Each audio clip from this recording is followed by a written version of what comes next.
S'il n'est pas rare de voir des milliardaires faire étalage de leur richesse en menant un style de vie vraiment somptueux, il est très rare de voir un milliardaire vivre modestement. Peut-être pas aussi modestement que le reste d'entre nous, mais comparé au mode de vie de leurs collègues milliardaires, c'est carrément comme être un radin. Dans cette vidéo, nous allons nous intéresser à ces rares milliardaires qui ne se soucient pas d'acheter de grands yachts de luxe ou de personnaliser le dernier jet privé, mais qui vivent plutôt comme s'ils étaient pauvres. Warren Buffett. Lorsque l'on parle de l'oracle d'Omaha, un seul nom vient à l'esprit, Warren Buffett. Il s'agit de l'une des personnes les plus riches du monde, dont la valeur nette est estimée à 120 milliards de dollars. Cependant, ce qui distingue Buffett de l'image stéréotypée de l'ultra-riche, c'est son mode de vie modeste et son goût pour les souvenirs précieux plutôt que pour l'étalage de sa richesse. L'investisseur milliardaire et magnat des affaires continue de résider dans la même maison, sans prétention qu'il a acheté il y a un demi-siècle. Son choix délibéré de rester dans la même maison pendant une longue période reflète la détermination de Buffett à rester simple et son désir de garder les pieds sur terre malgré son extrême réussite financière. Alors que d'autres personnes dans sa situation pourraient s'acheter des propriétés luxueuses, le choix de Buffett de conserver la familiarité de sa résidence de longue date montre qu'il croit en la valeur durable des liens personnels et des souvenirs plutôt qu'en un mode de vie luxueux. L'approche de Warren en matière de voyage est également marquée par ses préférences terre-à-terre. Bien qu'il soit propriétaire de l'une des plus grandes compagnies de jets privés au monde, le président de Berkshire Hathaway opte souvent pour la classe économique lorsqu'il prend l'avion. Ce choix est inédit parmi les personnes de sa classe d'âge, mais il exprime sa philosophie qui consiste à éviter les étalages de richesses inutiles. Si la décision de Warren de voyager en classe économique témoigne de sa frugalité et d'une volonté délibérée de ne pas se mettre en avant, à quoi dépense-t-il son argent ? Warren est bien connu pour ses efforts philanthropiques importants. Bien qu'il ait accumulé une grande richesse au fil des ans, il s'est engagé à donner la majeure partie de sa fortune à des causes caritatives. Grâce à des initiatives telles que le Giving Pledge, Warren incite souvent d'autres milliardaires à faire don d'une grande partie de leur fortune pour résoudre des problèmes de société. Ces contributions caritatives soutiennent des causes liées à l'éducation, aux soins de santé, à la lutte contre la pauvreté et à d'autres préoccupations sociales. L'engagement de Warren en faveur de la philanthropie est conforme à sa conviction que les riches ont la responsabilité de contribuer de manière significative à l'amélioration de la société.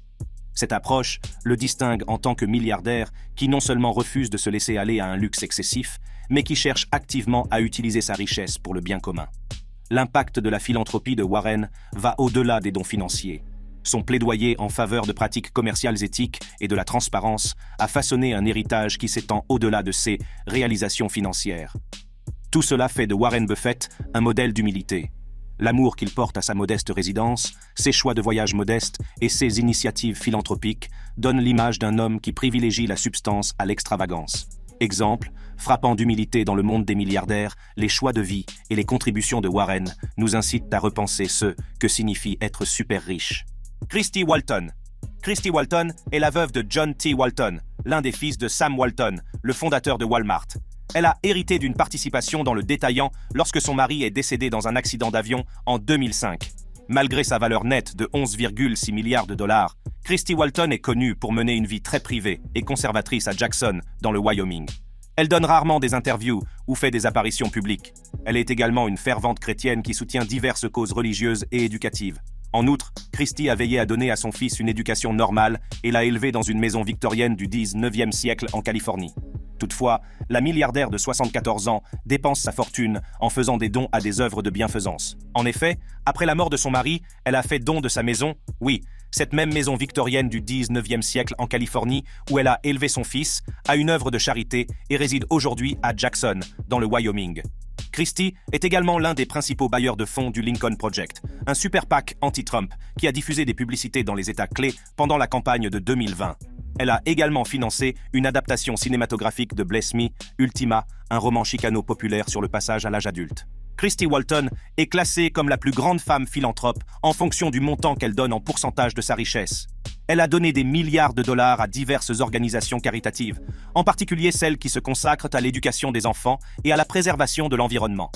La fondation caritative de sa famille, la Walton Family Charitable Support Foundation, bénéficie également de son soutien. Elle se concentre sur l'éducation et aide les établissements d'enseignement supérieur tels que le Sam M. Walton College of Business de l'Université de l'Arkansas, ainsi que d'autres établissements d'enseignement supérieur, des fondations communautaires, des universités et des fondations. La fondation a fait don d'environ 1,6 milliard de dollars en 2007. Christy est également très impliquée dans des organisations à but non lucratif, telles que The Philanthropy Roundtable. une association nationale regroupant des administrateurs et du personnel, des responsables de dons d'entreprise et des donateurs individuels. Elle soutient également des institutions telles que le Musée d'histoire naturelle de San Diego, dont elle est membre du conseil d'administration, la Société zoologique de San Diego et le Musée international Mingei. David Green. David Green n'est pas seulement le fondateur et le PDG de Hobby Lobby, une chaîne prospère de magasins d'art et d'artisanat aux États-Unis, mais aussi un chrétien évangélique qui a consacré sa vie et sa fortune à sa foi. Il a démarré son entreprise en 1970 avec un prêt de $600 pour fabriquer des cadres dans son garage et il vaut aujourd'hui 14,6 milliards de dollars. Après avoir commencé par assembler et vendre des cadres miniatures avec son partenaire Larry Picot, M. Green s'est lancé dans le monde des affaires avec Greco Products, en profitant d'une tendance populaire en matière de décoration. Plus tard, M. Green a racheté la totalité des parts à M. Picot et a développé l'entreprise en employant des patients atteints d'infirmité motrice cérébrale dans une petite usine, en les rémunérant à raison de 10 cents par cadre. En août 1972, l'entreprise s'est orientée vers l'art et l'artisanat et a prospéré au point que M. Green et sa femme ont inauguré un magasin de 300 pieds carrés appelé Hobby Lobby dans le nord-ouest d'Oklahoma City. Cependant, il ne se considère pas comme le propriétaire de sa richesse, mais plutôt comme l'intendant de l'argent de Dieu. Cette conviction façonne son mode de vie frugal et ses dons généreux. Contrairement à de nombreux milliardaires, M. Green ne s'adonne pas au luxe ou à l'extravagance. Il prend l'avion au lieu d'acheter un jet privé, conduit une vieille voiture et vit dans une maison modeste.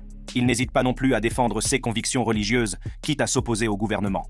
M. Green a attaqué le gouvernement américain en justice au sujet de l'Obamacare, qui oblige les employeurs à fournir une couverture contraceptive à leurs employés, arguant que cette mesure allait à l'encontre de ses croyances religieuses. M. Green est également l'un des plus grands donateurs individuels pour les causes évangéliques dans le monde, ayant donné plus de 500 millions de dollars à divers ministères, missions et œuvres de bienfaisance. Passionné par les objets bibliques et l'érudition, il a fondé le Musée de la Bible à Washington, D.C. Une autre entreprise qui porte la fortune de David Green est le Musée de la Bible à Washington, D.C., qu'il a financé à hauteur de 500 millions de dollars. En 2010, la famille Green a créé le Museum of the Bible Inc., une organisation à but non lucratif qui possède à son tour le Museum of the Bible. Cette institution capture méticuleusement le récit, l'histoire et l'impact de la Bible. Depuis son inauguration le 17 novembre 2017, le musée s'enorgueillit d'une collection permanente de 1150 pièces et compte 2000 pièces supplémentaires prêtées par diverses institutions et collections. Il pratique la frugalité comme un moyen de vivre en accord avec sa foi et ses valeurs, et il encourage les autres à faire de même. David Green est un milliardaire frugal qui vit comme une personne ordinaire, mais qui utilise sa richesse pour faire avancer sa vision et son objectif. C'est un entrepreneur prospère, un chrétien fervent et un philanthrope généreux. Azim Premji. Le prochain milliardaire à mener une vie frugale n'est autre que le Bill Gates indien, Azim Premji. En fait, ce milliardaire qui fait passer l'oncle Scrooge pour le Père Noël a franchi une nouvelle étape dans sa vie de milliardaire pauvre. Cet homme est tellement économe qu'il surveille le nombre de rouleaux de papier toilette utilisés dans ses installations informatiques de Wipro, comme un faucon surveille des poulets. Imaginez que vous soyez connu comme le patron qui surveille les habitudes des travailleurs en matière de toilette. Mais peut-être qu'être propriétaire d'une fortune de plus de 11 milliards de dollars vous autorise à être aussi excentrique que vous le souhaitez. Si Azim Premji est surnommé le Bill Gates indien, c'est parce qu'il a développé une petite entreprise familiale qui produisait de l'huile végétale et d'autres produits connexes pour en faire la société connue aujourd'hui sous le nom de Wipro Limited. Wipro Limited est une entreprise technologique de premier plan qui a contribué de manière significative à la valeur nette actuelle de Premji. Tout comme Bill Gates, il a fait preuve d'un leadership remarquable dans le domaine de la technologie en fabriquant des ordinateurs à la manière d'IBM. Cependant, malgré la fortune considérable qu'il a amassée, Premji fait preuve d'une incroyable humilité qui le distingue dans l'élite des milliardaires. Un contraste saisissant avec celui que l'on appelle le Bill Gates indien. Outre sa réputation de patron qui surveille l'utilisation du papier hygiénique, Azim Premji est très strict sur le fait que les employés éteignent les lumières à la fin de la journée lorsqu'ils quittent l'entreprise après la fermeture du bureau. Ce comportement étonnant est typique de ce milliardaire avisé qui ne croit pas au gaspillage d'un seul centime, même s'il ne s'agit que de quelques heures d'électricité passant par une ampoule. Et si vous pensiez que son comportement de Scrooge s'arrêtait à ses employés, attendez de voir comment il traite ses voitures. Bien qu'il ait eu tout l'argent nécessaire pour acheter n'importe quel véhicule de luxe, Azim a continué à conduire sa vieille Ford pendant des années, jusqu'au jour où la voiture en a eu assez et est tombée en panne. Il a ensuite opté pour une Toyota Corolla. Pas une Camry, pas une Avalon, mais une Corolla aussi normale que possible. Après presque 10 ans de conduite, il était temps de la changer. Et cette fois, il a été convaincu de prendre quelque chose de mieux. Enfin, en quelque sorte. Bien que des cadres supérieurs et des sympathisants lui aient conseillé d'améliorer sa Corolla qui commençait à se faire vieille et allait bientôt rendre l'âme, Azim Premji n'a pas voulu être un Scrooge et a acheté une vieille Mercedes à l'un de ses propres employés. L'employé cherchait à se débarrasser de sa vieille Mercedes classe E et son patron, Premji, a vu dans cette voiture le meilleur choix pour conserver son style de vie frugal. Carlos Slim Helú. Carlos Slim Helú est un magnat de l'économie mondiale qui a bâti un empire dans plusieurs secteurs à partir de ses racines à Mexico. Il a été la personne la plus riche du monde de 2010 à 2013, selon le magazine économique Forbes. Monsieur Helú a hérité de sa famille et l'a transformé en un conglomérat, le Grupo Carso, qui couvre les télécommunications, l'exploitation minière, la construction, l'immobilier et la finance. L'une de ses entreprises les plus importantes est ISP Telmex, qui domine le marché des télécommunications au Mexique avec 80% des lignes et 90% des lignes téléphoniques. Il possède également le Grupo Sanborns, un géant de la distribution qui exploite des grands magasins, des restaurants et des pharmacies dans tout le Mexique. Mais Slim ne se limite pas au Mexique. Il a étendu ses activités commerciales au-delà des frontières en investissant dans des entreprises telles qu'América Móvil, le 7e opérateur de réseau mobile au monde, Saks Fifth Avenue et le New York Times, dont il est le principal actionnaire. Ces investissements internationaux ont consolidé sa réputation de leader visionnaire et influent. Malgré son immense fortune, estimée à 101,6 milliards de dollars. Malgré ces milliards, Slim reste un homme humble et simple. En fait, il a un mode de vie frugal qui ressemble à celui de Warren Buffett. Il ne vit pas dans une maison somptueuse et, tout comme Warren Buffett, il n'utilise pas d'ordinateur pour son travail. Il préfère conserver ses données financières dans des carnets manuscrits. Slim Helú a perdu sa femme en 1999 et depuis lors, il aime passer du temps avec ses enfants et ses petits-enfants dans sa maison. Il n'a pas non plus recours à des chauffeurs ou à des agents de sécurité, mais il conduit sa propre voiture partout où il doit aller, même si son pays n'est pas très sûr. Il a cependant un style plus sophistiqué que Mark Zuckerberg, mais, comme vous vous en doutez, Slim Helú ne fait pas de folie pour acheter des vêtements de marque. Il préfère se procurer ses vêtements dans l'une des nombreuses chaînes de magasins qu'il possède et dirige. Le milliardaire de 83 ans a cependant un goût raffiné pour l'art et la culture. Et bien sûr, la philanthropie. Bien que Slim ne soit pas d'accord avec The Giving Pledge, une initiative de Bill Gates et Warren Buffett visant à encourager les personnes fortunées à faire don d'au moins la moitié de leur fortune à des causes caritatives, il n'a pas été avare de ses richesses. Son porte-parole a révélé qu'il avait versé 4 milliards de dollars, soit environ 5%, à sa fondation Carlos Slim en 2011. Slim croit en la philanthropie, mais il ne s'est pas engagé à donner plus de la moitié de sa fortune, comme l'ont fait Gates et Buffett. Il a également conseillé aux entrepreneurs en herbe de ne pas se contenter de donner, mais de participer activement à la résolution des problèmes. En outre, en reconnaissance de sa générosité, Forbes a inclus Slim dans la liste des philanthropes les plus bienveillants au monde en dehors des États-Unis en 2019. Slim a également créé plusieurs fondations philanthropiques au Mexique. L'une d'entre elles, la fondation Telmex, organise la Copa Telmex, un tournoi sportif pour amateurs que le Guinness World Records a reconnu en 2007 et 2008 comme étant le plus grand tournoi de ce type au monde en termes de participants. David Tepper. Il semble que posséder des biens ne suffise pas à faire de certaines personnes le genre de milliardaires qui aiment dépenser leur argent de manière tapageuse. David est le propriétaire des Carolina Panthers de la National Football League qu'il a acheté pour la somme record de 2,3 milliards de dollars et du Charlotte FC de la Major League Soccer, pour lequel Tepper a déboursé 325 millions de dollars pour l'expansion de l'équipe. Autant de symboles de sa richesse, estimée à 20 milliards de dollars. Et pourtant, David Tepper a choisi de vivre comme un radin. En 1990, bien avant que David Tepper ne devienne milliardaire, il a acheté une maison avec sa femme. Il s'agit d'une maison à 2 étages, dans le style de la plupart des maisons typiques de la banlieue du New Jersey. Lorsque David est devenu milliardaire, tout le monde aurait pu s'attendre à une certaine amélioration.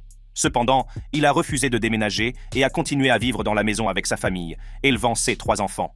Et, comme vous vous en doutez, les enfants de David n'ont pas été épargnés par sa nature économe. Avec toute cette fortune, David n'a pas envoyé ses 3 enfants dans une école privée coûteuse, comme le feraient la plupart des milliardaires.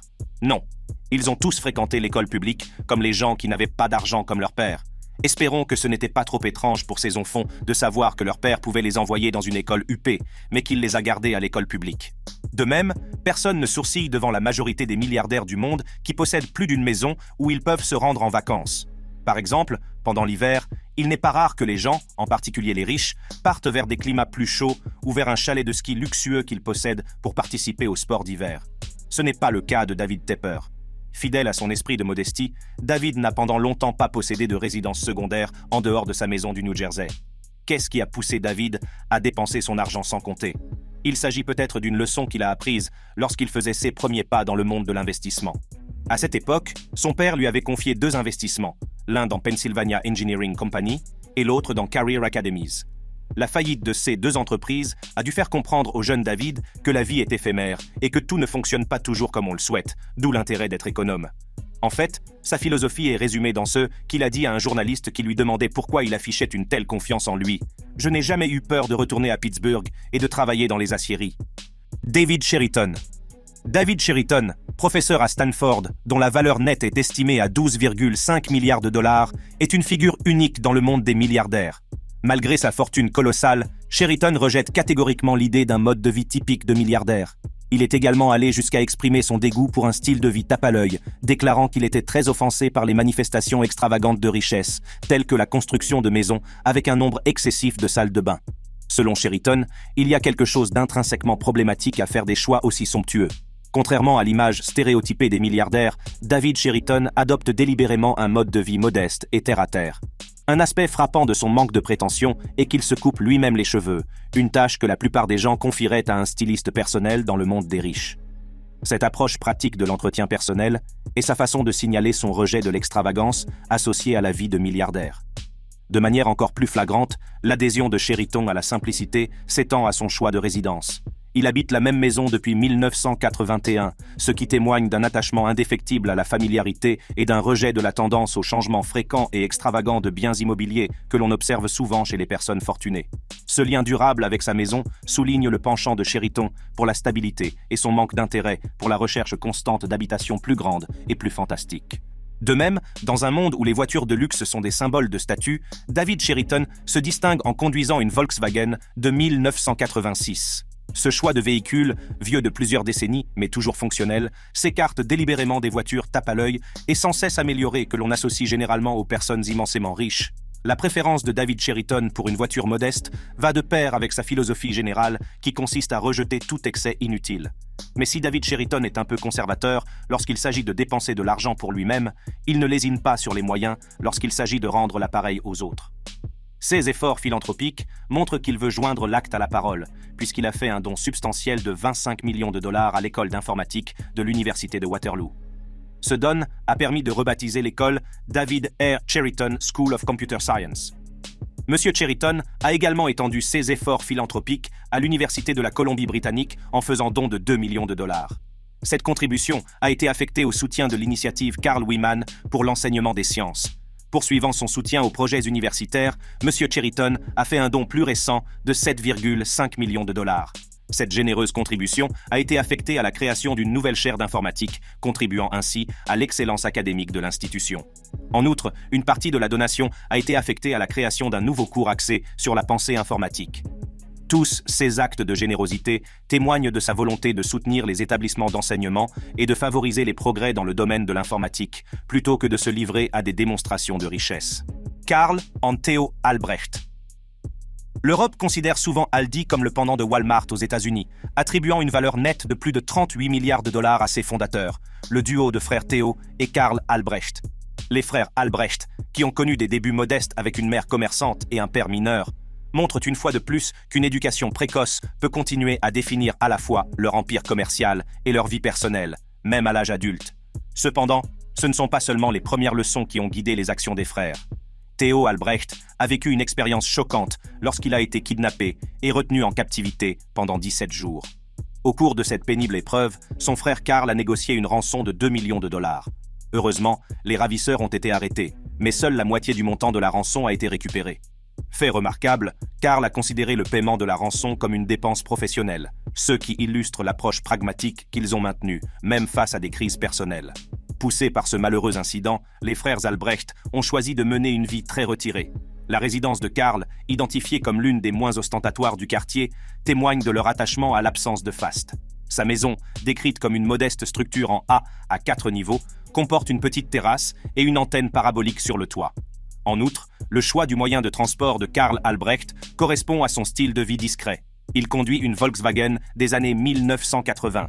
Theo, quant à lui, est devenu très paranoïaque à la suite de l'enlèvement et a décidé de se rendre au travail et d'en revenir dans une voiture blindée personnelle qu'il ne prenait jamais par le même chemin tous les jours. Les deux frères ont fui les feux de la rampe avec une telle intensité qu'ils n'ont jamais donné d'interview pendant longtemps et que même les photos d'eux sont rares. Théo, le plus connu des deux, était apparemment obsédé par les bouts de crayon, qu'il collectionnait et utilisait régulièrement. En matière d'habillement, il optait pour des costumes peu coûteux et mal ajustés, montrant une préférence pour la rentabilité plutôt que pour l'élégance des créateurs. Même ses choix alimentaires reflétèrent son état d'esprit frugal, avec des repas simples, souvent à base de pommes de terre.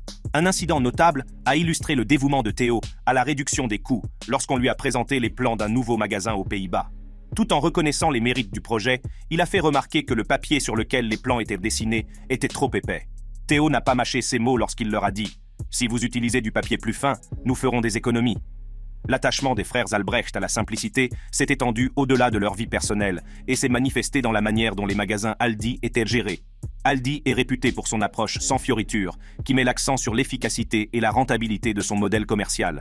L'éducation et les premières expériences des frères ont considérablement influencé le modus operandi qui sous-tend le succès d'Aldi.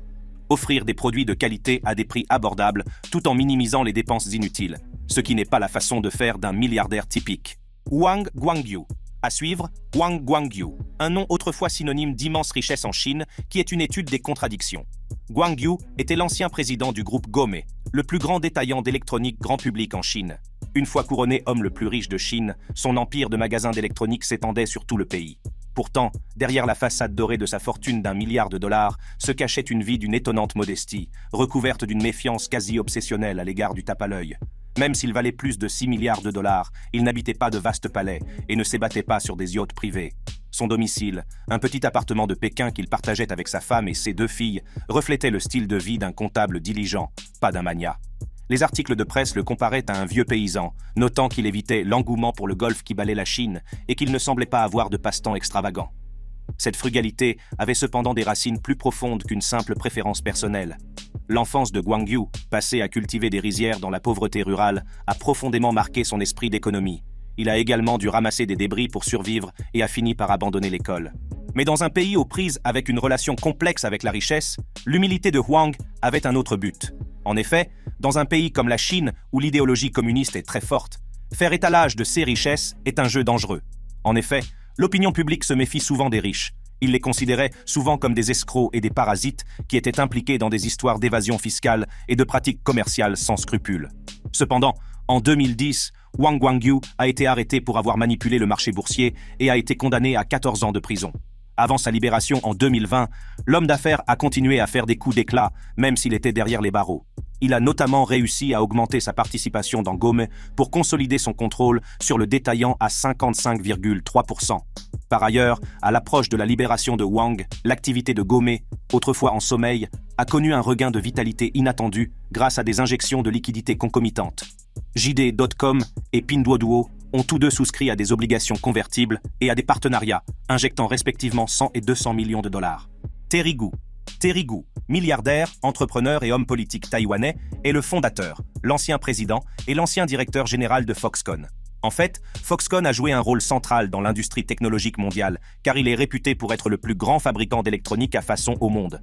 Parlons maintenant du fondateur de cette entreprise prospère.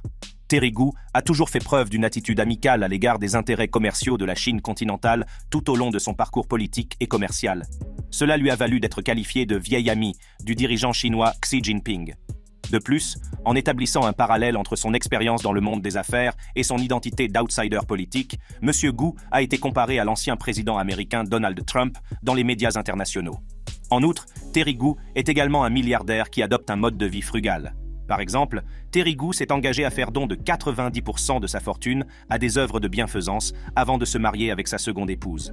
Ce geste bienveillant, qui représente un niveau inhabituel de don caritatif, a été accueilli avec admiration, car l'épouse de Terry aurait signé l'accord sans hésitation. Cependant, les suites de leur mariage à Taipei ont suscité une certaine déception, en particulier dans le contexte des dépenses relativement modestes du magnat pour le mariage. Le mariage, qui s'annonçait grandiose étant donné l'immense richesse de Terry, estimée à environ 7,1 milliards de dollars, a pris une tournure inattendue lorsque le magnat n'a alloué qu'environ 600 dollars à la célébration. Ce chiffre a suscité des réactions contrastées, surtout lorsqu'on le compare au mariage extravagant d'une ancienne petite amie de M. Gou, qui, par coïncidence, s'est mariée le même week-end avec une dépense somptueuse d'environ 6,5 millions de dollars. La différence frappante dans l'engagement financier pour les mariages est devenue un sujet de discussion et d'examen, ce qui a incité un éditorial du Taipei Times à exprimer sa déception face à l'impression de radinerie de M. Gu.